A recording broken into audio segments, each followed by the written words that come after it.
Welcome back to Fluent English Power. This is part 2 of our series on how to talk on the phone in English. If you haven't heard part 1 yet, pause this, go back, and listen to that first, because we covered the basics and essential phrases you need. Yeah, and now it's time to level up. In this episode, we'll talk about handling tricky phone situations, sounding confident even when you're not, and using your voice effectively to create a good impression.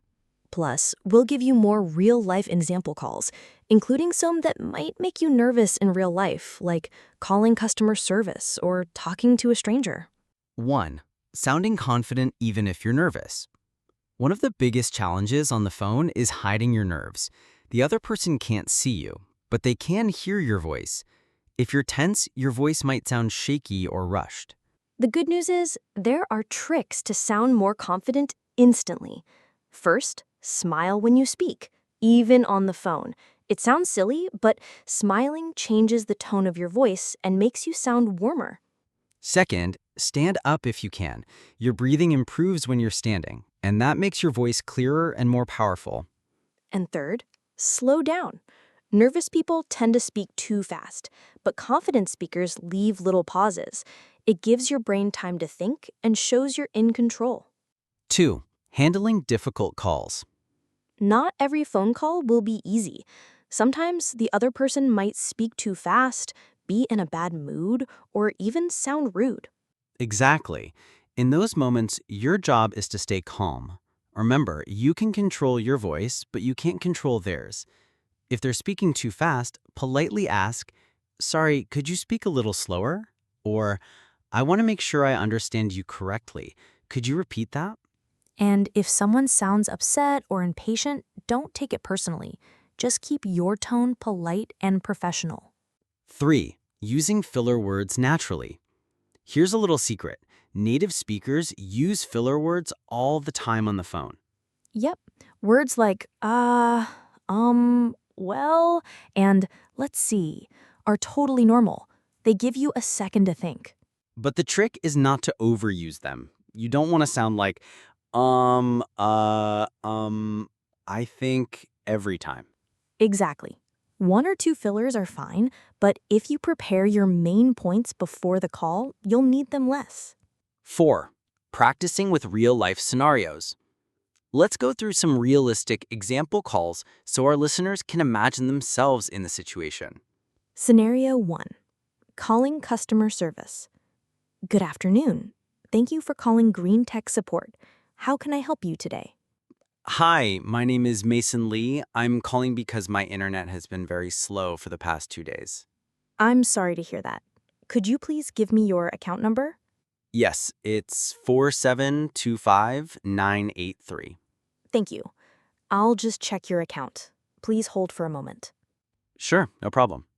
See how polite and clear that was? I gave my name, explained the problem briefly, and answered their questions. Right. Short sentences, clear pronunciation, and a calm tone make everything easier. Scenario 2. Wrong number. Hello? Hi, is this John? I'm sorry, you have the wrong number. Oh, I apologize. No problem. Have a good day. Wrong number calls happen a lot, and they can actually be a quick, low-pressure way to practice your phone English. Scenario 3. Making a reservation. Good evening, Ocean View Restaurant. How can I help you? Hi, I'd like to make a dinner reservation for this Friday at 7 p.m. For how many people? For 4, please. All right, we have a table available. May I have your name? Sure, it's Luna Park. Great. See you on Friday. 5. Dealing with bad connections. We've all been there. You're talking on the phone and suddenly the sound cuts out. When that happens, don't panic. Just politely say, "I think the connection is bad. Could you repeat that?" Or, "I'm sorry, I can't hear you clearly. Can we speak later?" And if the call drops completely, it's okay to call back and say, "Sorry, our call got disconnected. Where were we?" 6. Practice dialogues you can try at home. If you're serious about improving, you need to practice, even without a real call. Yes, you can practice with a friend, a language partner, or even by talking to yourself out loud.